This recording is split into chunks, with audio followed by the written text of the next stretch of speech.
What is up, everyone?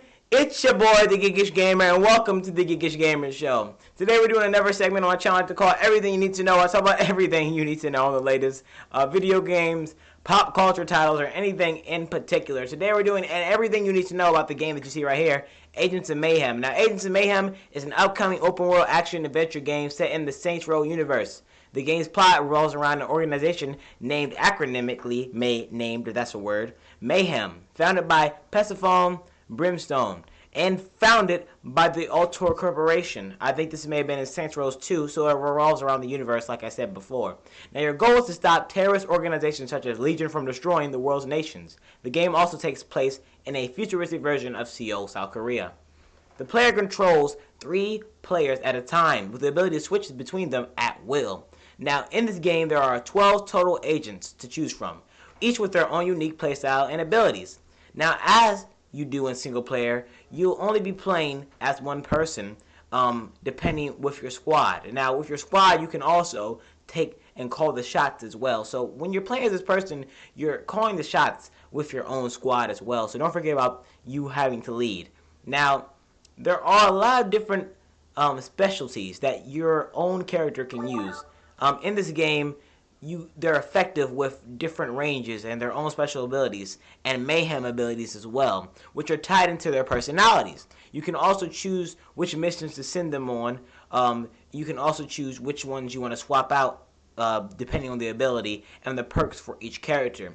Now, players will have the freedom to pick their own lineups of agents, also using your own squad composition to find powerful synergies of character powers that complement one another. Now, the game will have humor in it, such as any Saints Row does, but because it's closely related to Saints Row, and the outlandish humor will cover up all of it, because, you know, Saints Row is a very, very vulgar side of comedy. We're talking about volition here.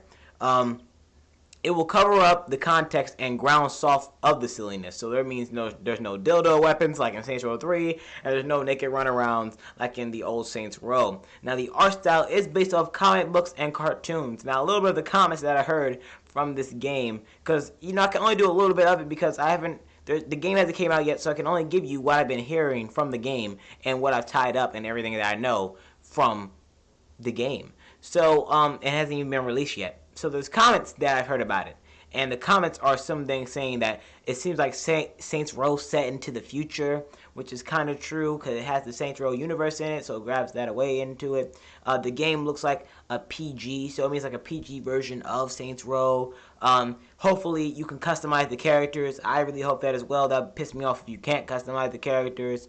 The shame isn't there's no new Saints Row. That's the shame. There's no new Saints Row, and that pisses me off as well.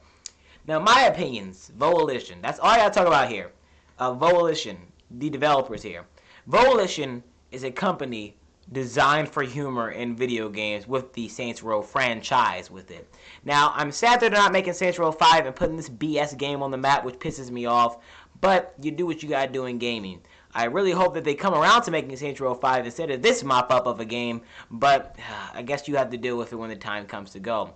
Now, one game that I really wanted to come out this year was Saints Row 5, so I am kind of disappointed that it didn't come out and we're getting this one next year, which is Agents of Mayhem. Now, Agents of Mayhem seems to be really just not my typical type of game. I mean, when you're playing it, you're supposed to play as a player with 3 set characters. Another game that has 3 set characters in it is GTA 5. I know these are totally different genres we're messing with here, but they do have the same set piece, which is 3 characters that you can choose from at will, actually. You can choose from at will. And one thing that people need to notice is you will forget about your character that you're messing with in Agents of Mayhem because you'll be focusing on that character you're working with now, more than less so in GTA 5, where you're focusing on all the characters because all of them have something unique to play in the character, like this one does, but all of them are about the story. The only trick that they need to do in here to make the game better is make all the characters input into the story so that you have to use your characters, so that you need to use them, not just as a set piece for you to transfer into any other character you want to. Also, Volition, get your stuff together, man. This does not seem humorous to me. Maybe if I can see some cinematic scenes of humor. I've not seen anything humor from this game yet, so hopefully when we get closer to the 2017 early stage, we'll get to see some new things of this. Anyway, this game hasn't really gave me anything to look forward to, and like the new breaking of anything. I mean, like people have said, it's a shame they didn't come out with Saints Row 5 because I would have really been glad to have that game, but they had to choose Agents of Mayhem, another MMO game where people get to play around, shoot each other, like kind of like a Splatoon, but more of a PG, cooler version of Splatoon. Now I hope they make it better, and I hope they make it great. But guys, 3 things that you need to keep here to make the game better. Keep the Saints Row humor. Keep it. The dildo weapons, the naked running around. Keep that. It's funny like that. I don't like this whole PG style they're going for. And make the art style is already good by me, but make the make the characters well needed. They need to make the characters well needed. So guys, this has been the Geekish Gamer Show. Don't forget to like, comment, subscribe, and follow me on Twitter at Geekish Gamer Show 09. I'll see you guys later on the next Geekish Gamer Show, and be prepared for another segment of everything you need to know. See you later. Goodbye.